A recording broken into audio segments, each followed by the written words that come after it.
নবীজি সাল্লাল্লাহু আলাইহি ওয়াসাল্লাম ইন্তেকালের 1.5 বছর পূর্বে এই যুদ্ধ সাহাবায়ে কেরামকে প্রস্তুত হইতে বলছিলেন। মদিনা থেকে সবচেয়ে দূরত্বের জায়গা তাবুক, এখনো সৌদি আরবে সীমান্ত অঞ্চল তাবুক, এই নামে এখনো আছে তাবুকে। তো এই তাবুক মদিনা থেকে অনেক দূর। আল্লাহ নবী সাল্লাল্লাহু আলাইহি ওয়াসাল্লাম সাহাবায়ে কেরামকে যখন রওনা হতে বলছেন, রেডি হইতে যুদ্ধের জন্য, তখন মদিনায় ইতিহাসের সময়ের সবচেয়ে বেশি গরম চলতেছে। খেজুর পাকার মৌসুম, আরব দেশে যখন খেজুর পাকে তখন সর্বোচ্চ গরম থাকে। এমনিতেই তো তাপমাত্রা বেশি, ওই সময়টা বেশি থাকে খেজুর পাকার টাইম। আমাদের দেশেও দেখেন না, মৌসুমি ফল যখন পাকে এই টাইমটাই সবচেয়ে গরম। এই যে এখন কিছু গত আগের থেকে মানে সমস্ত মৌসুমি ফল এই গরমের মধ্যেই বাজারে আসে। তো 30,000 সাহাবী ওই যুদ্ধে প্রচণ্ড গরমের মধ্যে আল্লাহর রাস্তায় যুদ্ধের জন্য প্রস্তুতি নিছেন, রেডি হয়েছেন। মদিনার যারা মুনাফিক তারা মুসলমানদেরকে বলতে লাগলো, সাহাবীদেরকে, এতটা গরম, এই গরমের মধ্যে তোমরা কেমনে যুদ্ধে বের হবা, পথেই তো মারা যাবে। কিতাবে লিখছে তৎকালীন সময়ে পায়ে হেঁটে যুদ্ধের কাফেলা যেতে কমপক্ষে 15 থেকে 17 দিন সময় লাগবে, এতটা দূরে তাবুক, এত দূরের রাস্তা, প্রচণ্ড তীব্র গরম। তো মদিনার মুনাফিক যারা, মুখে যারা পরিচয় দিত মুসলমান অথচ অন্তরে কুফরি, তারা বলতে লাগলো লা তানফিরু ফিল হার, এই কোরআনের আয়াত। তারা বলল, মুসলমানরা, এমন প্রচণ্ড গরমের মধ্যে তোমরা বের হইও না। তখন আল্লাহ তাআলা বললেন, নবী জবাবটা আমি দিচ্ছি, আমি জবাব দিচ্ছি। কুল, আপনি বলে দেন, নারু জাহান্নামা আশাদ্দু হাররা, জাহান্নামের আযাব, জাহান্নামের আগুন তার চাইতে ভীষণ গরম। আজকে আল্লাহর রাস্তায় বের হবে না, অচিরেই জাহান্নামে যাবা, তো সেদিন বুঝবা গরম কাকে বলে, আগুন কাকে। অতএব এই সামান্য গরম সয়ে আল্লাহর কথা শুনে আল্লাহর জন্য বসে, বিনিময়ে যদি আল্লাহ তাআলা জাহান্নামের আগুন থেকে মাফ করে দেয়, তাইলে কতটা লাভবান হব আমরা, কি বলে? তখন বোঝা যাবে, এই কষ্ট তো সামান্য ছিল। হাদিসের মধ্যে আছে, আল্লাহর নবী সাল্লাল্লাহু আলাইহি ওয়াসাল্লাম ইরশাদ করেন, নারুকুম হাদিহি জুজউম মিন 70 জুজআম মিন নারি জাহান্নাম। নবীজি বলেন, তোমাদের দুনিয়ার এই আগুন জাহান্নামের আগুনের 70 ভাগের 1 ভাগ। জুজউম মিন 70, 70 মানে কত? 70 ভাগের 1 ভাগ। এই 70 ভাগের 1 ভাগ দুনিয়ার আগুন। তাহলে আরো 69 ভাগ তীব্র গরম জাহান্নামের আগুন। অথচ এই আগুনের অবস্থা কি? দুনিয়ার এই আগুন যখন কোথাও লাগে, দাউ দাউ করে যখন জ্বলে, তখন বোঝা যায় গরম আগুন কাকে বলে। সীতাকুণ্ডে যে একবার গত কিছুদিন আগে কন্টেইনার ডিপুর মধ্যে আগুন লাগছিল, আমরা সবাই তো দেখছি মোবাইলে, আগুনের লেলিহান তীব্রতা। 8টা মানুষ ফায়ার সার্ভিস কর্মী আগুনের দিকে পানি ছাড়ছে, ওই যে 5 দিয়ে, 5 সহ মানুষটাকে সহ আগুন টাইনা নিয়ে গেছে ভিতরে, একদম জ্বালায় ফেলছে। এক যুবক ছেলে মোবাইলে লাইভ করতেছিল, দেখাইতেছিল, ওই লাইভ অবস্থায় হেস সহ মোবাইল সহ ভিতরে ঢুকে গেছে আগুন। এতটা তীব্র দুনিয়ার এই আগুন, তার চাইতে 70 গুণ বেশি জাহান্নামের আগুন। কি হবে আমাদের? আল্লাহ মাফ করে দেন। এজন্য প্রিয় নবী সাল্লাল্লাহু আলাইহি ওয়াসাল্লাম হাদিসের মধ্যে আছে, 5 ওয়াক্ত নামাজের পরে, আমার ভাই, আমার একটা ছোট্ট অনুরোধ, এই হাতে ধরা মোবাইলটি নামায় ফেলেন, দয়া করে হাতে ধরা মোবাইল নামায় ফেলেন। সর্বোচ্চ 1 ঘন্টা।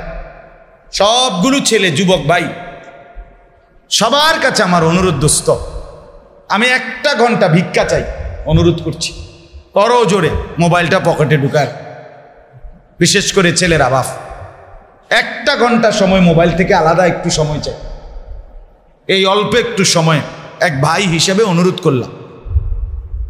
মোবাইলটা হাতে থাকলে ইতমিনান হবে না, দিল বসবে না, আল্লাহর কথার প্রতি মনোযোগ আসবে না। তুমি কষ্ট করে বসছো ভাইয়া, আল্লাহর কথা যদি মনোযোগ দিয়ে নাই শোনেন, পরিবর্তন হবে না, দিল বদলাবে না, দিল বদলাবে। কোরআনুল কারীমের মধ্যে আছে, আল্লাহ তাআলা বলেন, ওয়াহদি ইলাইহি মান ইউনীব, আমি আল্লাহর দিকে যে ঝুঁকে আসে, আমি আল্লাহ তাআলা হেদায়েত নিয়ে এগিয়ে আসি। মান ইউনীব, ইনাবাত, ঝুঁকে আসে, আল্লাহর দিকে ঝুঁকে আসে। এজন্য আন্তরিকতা দেখাইতে হয়, আগ্রহ দেখাইতে হয়, মহব্বত দেখাইতে হয়। তো আল্লাহ তাআলা ঈমান দিয়ে আল্লাহ তাআলা ভরপুর করে দেন। এজন্য আপনি মনোযোগ না হইলে, আন্তরিকতা না হইলে ফায়দা হবে না, পরিবর্তন আসবে না ভাইয়া। জীবনটা বদলানো দরকার, জীবনটা বদলানো দরকার। আজ আমাদের ঘরে বাইরে আমাদের জীবন বেসামাল, এটা বদলানো দরকার। এজন্য অনুরোধ, প্রত্যেকেই দয়া করে মোবাইলটা আলাদা রাখেন। 1 ঘন্টায় কিচ্ছু যাবে আসবে না ইনশাআল্লাহ। নিয়ত করলাম তো, আল্লাহ তাআলা তৌফিক দান করে। বলতেছিলাম যে আল্লাহর নবী সাল্লাল্লাহু আলাইহি সাল্লাম 5 ওয়াক্ত নামাজের পরে প্রত্যেক দিন নবীজি সাল্লাল্লাহু আলাইহি সাল্লাম কয়েকটি দোয়া করতেন, বিশেষ সব সময়। এই কয়েকটি দোয়ার মধ্যে নবীজি সাল্লাল্লাহু আলাইহি সাল্লামের একটা দোয়া ছিল এরকম যে 5 ওয়াক্ত নামাজের পরে নবী এই দোয়াটা কমন নিয়মিত পড়তেন। কি? আল্লাহুম্মা ইন্নী আউযু বিকা মিন আযাবি জাহান্নাম, আল্লাহ আমি আপনার কাছে জাহান্নামের আযাব থেকে পানাহ চাই। ওয়া আউযু বিকা মিন আযাবিল কবর, আল্লাহ আমি আপনার কাছ থেকে কবরের আযাব থেকে পানাহ চাই। নবীজির দোয়া। ওয়া আউযু বিকা মিন ফিতনাতিল মাসীহিদ দাজ্জাল, আল্লাহ দাজ্জালের ভীষণ ফিতনা মুসিবত থেকে আমি আপনার কাছে পানাহ চাই। আপনি দয়া না করলে ঈমান বাঁচানো সম্ভব হবে না। ওয়া আউযু বিকা মিন ফিতনাতিল মাহইয়া ওয়াল মামাত, আল্লাহ জীবন মরণের, বেঁচে থাকলে যত মুসিবত হইতে পারে তার থেকে পানাহ চাই। মৃত্যুর সময় যত মুসিবত হইতে পারে তার থেকে পানাহ চাই। জীবন মৃত্যুর মুসিবত থেকে আপনার কাছে পানাহ চাই। খুদ রাসূল সাল্লাল্লাহু আলাইহি সাল্লাম প্রতিদিন 5 ওয়াক্ত নামাজের পরে জাহান্নামের আযাব থেকে পানাহ চাইতেন। তো আপনি আমি কি পরিমাণ চাওয়া উচিত বলেন ভাই, বলেন। কোরআনুল কারীমের মধ্যে আছে, শুনতেছেন সবাই? কোরআনুল কারীমের মধ্যে আছে, জাহান্নামীকে যখন জাহান্নামে ফেলা হবে তো জাহান্নামের ভীষণ আগুনে পাপিষ্ট নাফরমান জাহান্নামী আল্লাহ তাআলার কাছে 3টা আবদার করে। কয়টা? 3টা। 1 নম্বর বলবে, রব্বুল আলামিন এত ভীষণ আযাব আর আগুনে না জ্বালিয়ে মৃত্যু দিয়ে দেন, আর পারছি না, মৃত্যু দিয়ে দেন, মউত দিয়ে দেন। আল্লাহ তাআলা কোরআনে বলেন, আল্লাহ তাআলা শোনাবে, লা ইউকদা আলাইহিম ফায়ামুতু, না রে বান্দা, জাহান্নামের মধ্যে আর কোনোদিন মৃত্যুর কোনো ফয়সালা নাই, আর কোনোদিন তোমার মৃত্যু হবে না, বরং জীবিত থেকেই তোমাকে এই আযাব ভোগ করতেই হবে। মৃত্যু আর হবে না, মৃত্যু শেষ, মৃত্যুরও মৃত্যু হয়ে গেছে। ফুলসিরাতের পারে আল্লাহ তাআলা মউতকে ভেড়া আকৃতি দিয়ে জবাই করে দিবেন ফেরেশতার মাধ্যমে, আর ঘোষণা হবে আজকের থেকে আর মৃত্যুরও মৃত্যু হয়ে গেল, আজ থেকে মউতের মরণ হয়ে গেল। আর কোনোদিন যে জান্নাতে সেও মরবে না, যে জাহান্নামে সেও মরবে। আর কখনো কি হবে না? মৃত্যু হবে।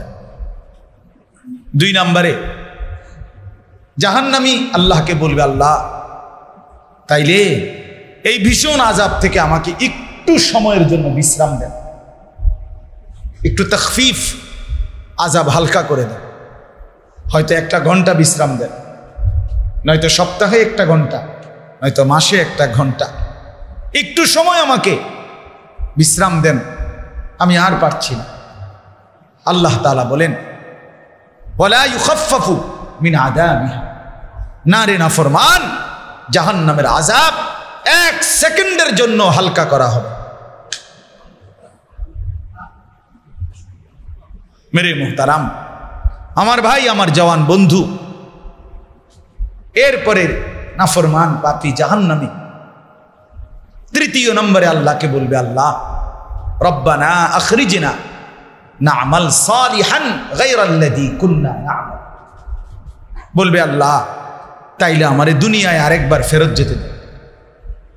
বিশ্বাস করেন মাওলা, এবার যদি ফেরত যেতে দেন আমি পুরাপুরি নেক আমল করব, একদম নাফরমানি করব না।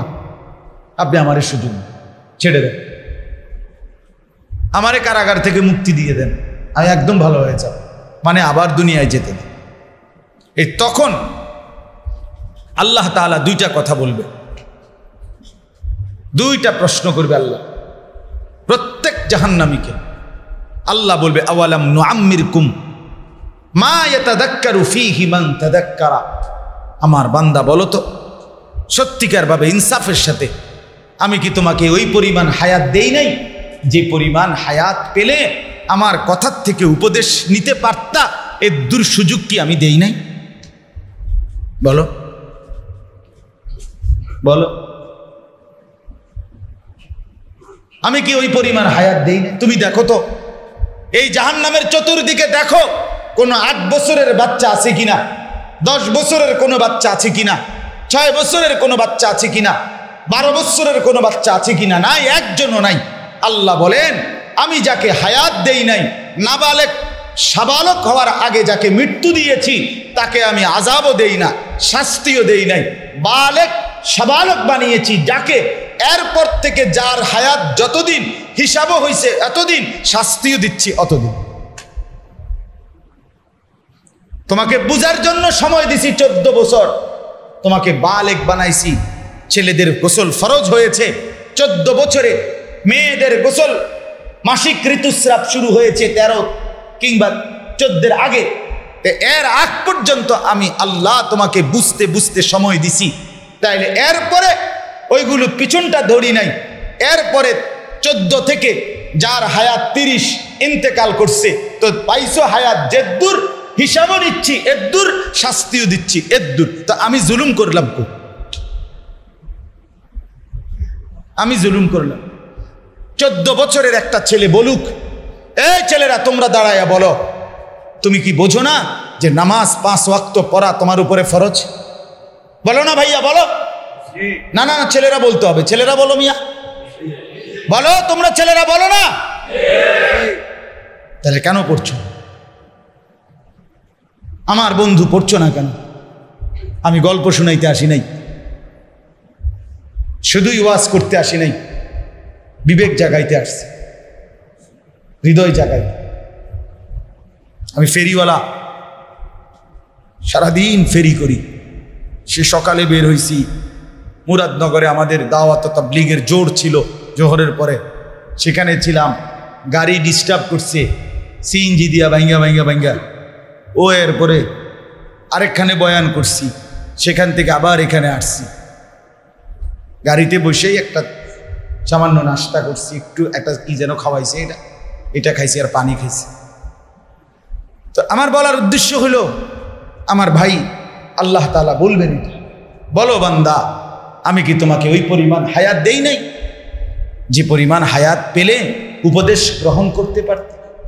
14 বছর, 16 বছর, 18 বছর বয়সে তুমি বুঝো নাই মিথ্যা বলা যে গুনাহ, চুরি, জিনা, ব্যভিচার, মদ, জুয়া, অশ্লীল ছবি, উলঙ্গপনা, বেহায়াপনা, সারা দিন মোবাইলের মধ্যে ছবি আর নর্তকী নিয়ে পড়ে থাকা, এই অসভ্যতা, এটা যে পাপ, এটা যে নাফরমানি, এটা কি বোঝো নাই? তুমি কি প্রতিবন্ধী ছিলা?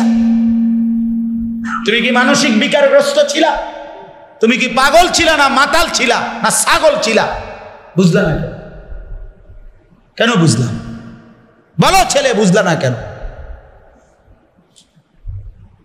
এরপরে আল্লাহ বলবেন দ্বিতীয় প্রশ্ন, ওয়াজাআকুমুন নাযীর। আল্লাহ বলবেন বান্দা বলো তো, আচ্ছা সত্য সত্য করে বলো তো, আমি আল্লাহর পক্ষ থেকে তোমার কাছে আমার ভয় প্রদর্শনকারী বান্দা, কখনো ইমাম, কখনো খতিব, কখনো ওয়াইজ, কখনো আলেম, কখনো বক্তা, কখনো দাওয়াত ও তাবলীগের সাথী, কখনো আউলিয়া, কখনো বুজুর্গ, কখনো পীর, কখনো মাশায়েখ, কোনো না কোনো আল্লাহর বান্দার মাধ্যমে আমি কি তোমার কাছে আখিরাত আর পরকাল আর জাহান্নামের ভয় দেখাই নাই? কথা বলেন না কেন? তোমার কাছে কি কেউ বলে নাই কোনোদিন? তো আওয়ালাম নুআম্মিরকুম মা ইয়াতাযাক্কারু ফীহি মান তাযাক্কারা ওয়াজাআকুমুন নাযীর। রব্বুল আলামিন বলেন বান্দা আমি তো প্রাপ্তবয়স্ক বানিয়ে তোমাকে উপযুক্ত সময় দিয়েছি, সেই সময়ের কদর করো নাই বলে আজকে জাহান্নাম দিয়েছি। সাথে সাথে আমি আল্লাহ বারবার লক্ষবার তোমার কানে আমার ভয় প্রদর্শনকারী বান্দাদের মাধ্যমে, আমার পছন্দের মনোনীত বান্দার মাধ্যমে তোমার কানে আমি আল্লাহ ইবাদতের কথা, নাফরমানির কথা, জান্নাত জাহান্নামের কথা বারবার শুনিয়েছি। হ্যাঁ, কি মনে করছিলে তুমি? রঙের গুড্ডি? হ্যাঁ, রঙের গুড্ডি। তুমি মনে করছো এই তামসায় তামসায় জিন্দিগি শেষ না? ঠিক আছে, চলো, ঠিক আছে, ছেলেরা চলতে থাকো ভাইয়া, চলতে থাকো, দেখো না কতক্ষণ বেড়ি দেখতে পা। ঠিক আছে, চলো ইনশাআল্লাহ। কতক্ষণ মোবাইলে উলঙ্গ ছবি দেখবা, তৃপ্ত হবা কোন দিন? মনের প্রশ্ন কইরো। গোটা পৃথিবীর 800 কোটি মানুষকে যদি উলঙ্গ দেখো, তারপরও তৃপ্তি হবে না। আল্লাহর কসম, গুনাহ তৃপ্তি দেয় না, গুনাহ তৃপ্তি দেয় না। গুনাহ কি দেয় না? গুনাহ সুখ দেয় না। এক গ্লাস পানি খেলে তৃপ্তি হয়, এক সাগর মদ খেলেও তৃপ্তি হয় না। সে আরো নেশা করতে চায়, আরো নেশা। আল্লাহর নবী সাল্লাল্লাহু আলাইহি সাল্লামের হাদিস শুনবেন, নবী বলছে মুদমিনু খামরিন কাআবিদে ওয়াসনিন। নবীজি বলেন মদখোর, নেশাখোর সরাসরি মূর্তি পূজক মুশরিক। শিরিক, মূর্তি পূজা করে যে যেমন মুশরিক, রাসূলুল্লাহ সাল্লাল্লাহু আলাইহি সাল্লাম বলেন মুদমিনু খামরিন কাআবিদ ওয়াসান, সে যেন মূর্তি পূজক। আরো সাংঘাতিক কথা বলি, আল্লাহর নবী সাল্লাল্লাহু আলাইহি সাল্লামের এই কথা বললে আমার কলিজা কাঁপে। নবীজির এক আশ্চর্য হাদিস আছে, পুরা শরীর শিহরে উঠবে বাপ আল্লাহর নবীর কথা শুনলে।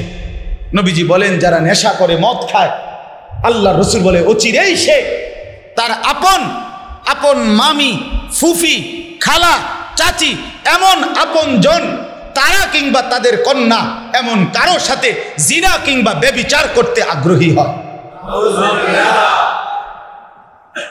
ওমান শারিবাল খামরা ফাকাদ ওয়াকা আলা আম্মাতিহি ওয়া খালাত। রাসূলুল্লাহ সাল্লাল্লাহু আলাইহি ওয়াসাল্লাম যে মদ খায়, নেশা করে, সে অচিরেই তার খালা, মামি, ফুফি, চাচি এমন আপন জনের উপরে চড়াও হয়। হয়তো সে কিংবা তার কন্যা, চাচাতো বোন, খালাতো বোন, মামাতো বোন, ফুফাতো বোন, এমন কোন স্বজন, আপনজন। আল্লাহ আমাদেরকে মাফ করে দেন। বাবারা, আপনাদেরকে বলি, বাপ, ছেলের বাপ যারা, মেয়ের বাপ যারা, আপনারা যদি আপনাদের সন্তানদের দিকে নজর না দেন, আপনাদের দুনিয়া আখিরাত বরবাদ হয়ে যায়। খাট পালং আর সোফার দিয়া ফার্নিচার আর বিল্ডিং দিয়া, টাইলস আর মার্বেল পাথর দিয়ে আপনারা বাঁচতে পারবেন না। কবরেও কষ্ট পাবেন, হাসরের ময়দানেও কষ্ট পাবেন, খুব কষ্ট পাবেন। এজন্য দয়া করি প্রত্যেকে ইনসাফের সাথে ভাবে, ইনসাফের সাথে ফিকির করে। এজন্য জাহান্নামের আযাবের কথা বলতেছিলাম, গরমের কারণে বলতেছিলাম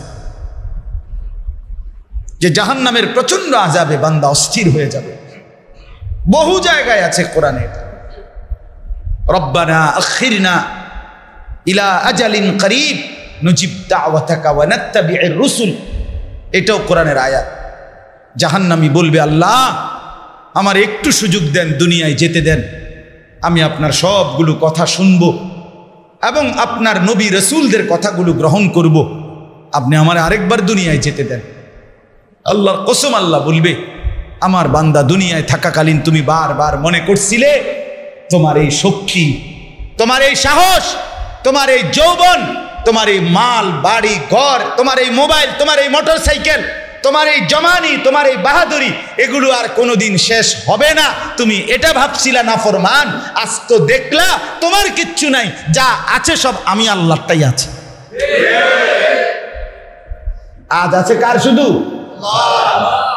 তোমার কিচ্ছু, হ্যাঁ কিচ্ছু নাই। তোমার সেই বাহারি চুল আর নাই, তোমার সেই তাগরা জোয়ানি নাই, তোমার সেই মাতবরি মাতলামি নাই। আজ তুমি এক অসহায় ফকির হয়ে রয়ে গেলাম, শুধু আমি আল্লাহ। এজন্য কোরআনুল কারীমে আল্লাহ বারবার বলছে, আনতুমুল ফুকারাউ ইলাল্লাহ, আমার বান্দা তোমরা সকলেই আমি আল্লাহর নিকটে ফকির। আল্লাহ বলছেন, আমি শুধু ধনী, আমি শুধু অমুখাপেক্ষী, নাই তো তোমরা সকলেই আমি আল্লাহর মুখাপেক্ষী। ঠিক কিনা বলে? এজন্য প্রিয় ভাই আমার, দোস্ত আমার, বন্ধু আমার, বাপ আমার, প্রত্যেকের কাছে অনুরোধ, আমরা ফিকির করি, আমরা ফিকির করি, নিজের জীবনের কদর করি, নিজেকে সুন্দর করি। এই গরমের ইসলাহি মজলিস মাকসাদ একটাই, আপনার কলিজায় বিবেক অনুভূতি জাগান। দয়া করে জীবন নষ্ট করে দিয়েন। ছেলেদেরকে বলি, বাপ শুধুমাত্র এই সামান্য মোবাইল, এইটার জন্য দোস্ত আমার জীবন নষ্ট করে দিও না বাপ। একটা নারীর জন্য, একটা মেয়ের জন্য জীবন নষ্ট করে দিও না। এই পৃথিবীতে যথাসময়ে আল্লাহ তাআলা প্রত্যেককেই স্ত্রী নামে একজন নারী ব্যবস্থা করছেন, দিচ্ছেন বলেই মানব প্রজন্ম আজ এই পর্যন্ত আসছে। ঠিক কি না বলে? নারী আর পুরুষের মিলনেই সেই আদম হাওয়া থেকে ধাপে ধাপে পৃথিবীতে আজকে আমরাই মানুষ। তো এটা চলবেই। পৃথিবী যতদিন আল্লাহ আবাদ রাখবেন, ততদিন নারী আর পুরুষের এই মিলন, নারী আর পুরুষের এই একত্র থাকা, এই হালাল পবিত্র বন্ধন, এটা থাকবেই। এটা এত সিরাবিরা আনতে হইব, এটাকে নাজায়েজভাবে আনতে হবে, কোনো দরকার নাই। যেটা এমনি আসবে, যেটা এমনি। এই পৃথিবীর প্রথম বন্ধনের নাম স্বামী স্ত্রী নাকি মা বাপ? আদম এবং হাওয়া প্রথম কি ছিলেন? তাহলে এই পৃথিবীর প্রথম বন্ধন, প্রথম সম্বন্ধের নাম কি? এটা একটা সম্বন্ধ না? বাবা মা, ভাই বোন, চাচা ভাতিজা, শালা দুলাভাই, নাকি শ্বশুর জামাই, এগুলো সম্বন্ধ কিনা? এই পৃথিবীর প্রথম সম্বন্ধের নাম কি? আদম হাওয়া। আল্লাহ তাআলা প্রথম স্বামী স্ত্রীর এই বন্ধন দিয়ে ওয়াবাসসা মিনহুমা রিজালান কাসীরান ওয়া নিসা, আল্লাহ বলেন গোটা পৃথিবীময় অগণিত মানুষ আমি ছড়িয়ে দিয়েছি। এভাবেই চলছে, এভাবেই চলছে, এভাবেই চলবে, যা এমনি আসবে। যা আল্লাহ তাআলা কোরআনে বলছেন, অমিন আয়াতিহি আন খালাকা লাকুম মিন আনফুসিকুম আজওয়াজান, আমি আল্লাহ তোমাদের প্রত্যেকটা পুরুষের দেহের অংশ থেকে, শরীরের অংশ থেকে তোমাদের স্ত্রী, হালাল পবিত্র স্ত্রী আমি বানাইয়া রেখেছি। আল্লাহ বল, তুমি ঘাবড়াইও না, পেরেশান হইও না, তুমি এত পাগল হইও না। পৃথিবীর সব নর্তকী দেখে সুখ মিলবে না, পৃথিবীর উলঙ্গ ছবি দেখে সুখ মিলবে না, রাস্তার ওই বেপর্দা বেহায়া অসভ্য নারী এটা দেখে সুখ মিলবে না। কোরআনুল কারীমের এই সূরায় আমি পড়ছি, ইউসুফ আলাইহিস সালামকে যখন অন্ধকার একাকী ঘরে, দরজা বন্ধ, জানালা বন্ধ, সিটকারি লাগানো, সুন্দরী রূপসী একেবারে মন্ত্রী আজিজে মিসরের বিবি জুলাইখা নিজের কুপ্রস্তাবে আমন্ত্রণ করলো, আহ্বান করলো, সব দিকে নিরাপদ, কোনো অসুবিধা নাই, নিজের এই অসৎ কামনা পূরণ করবার, দরজা জানালা সব বন্ধ।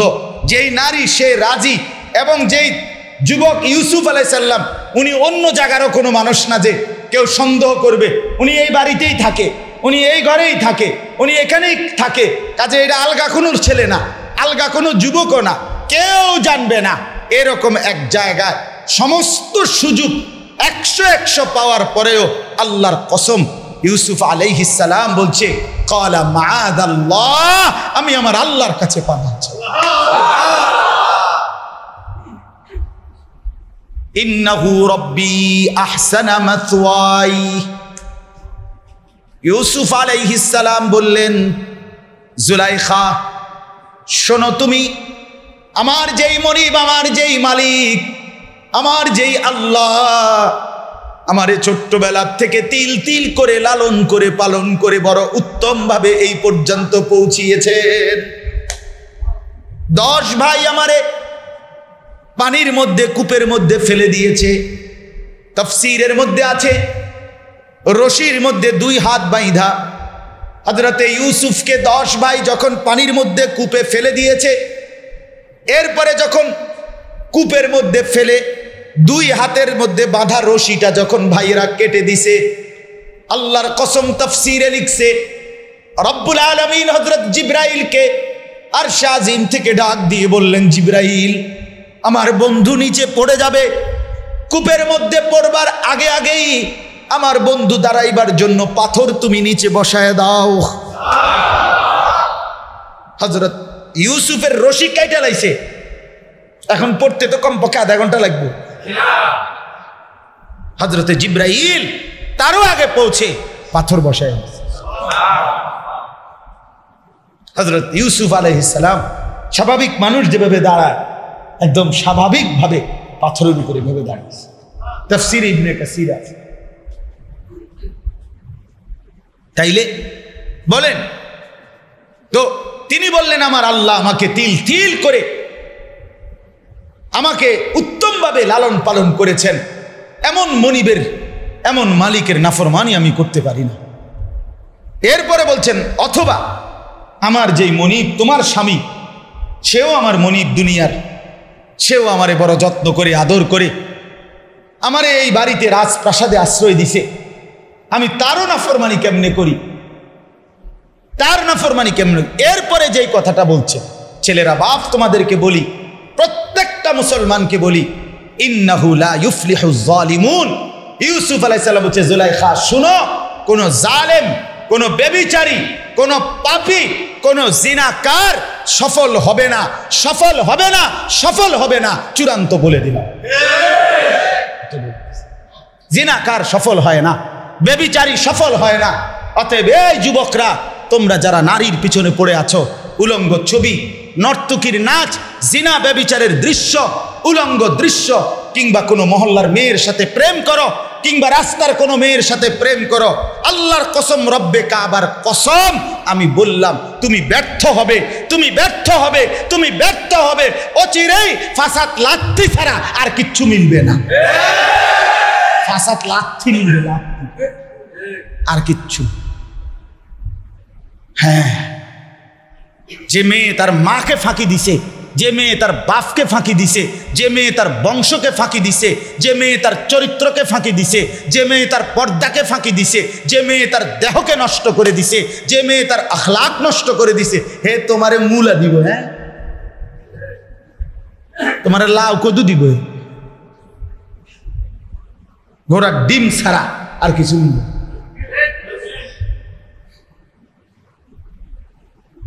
হ্যাঁ, যেন দয়া করে বোঝা দরকার, ফিকির চাই ভাইয়া, নীরবে ভাবা দরকার, জিন্দিগি যেন নষ্ট না হয়।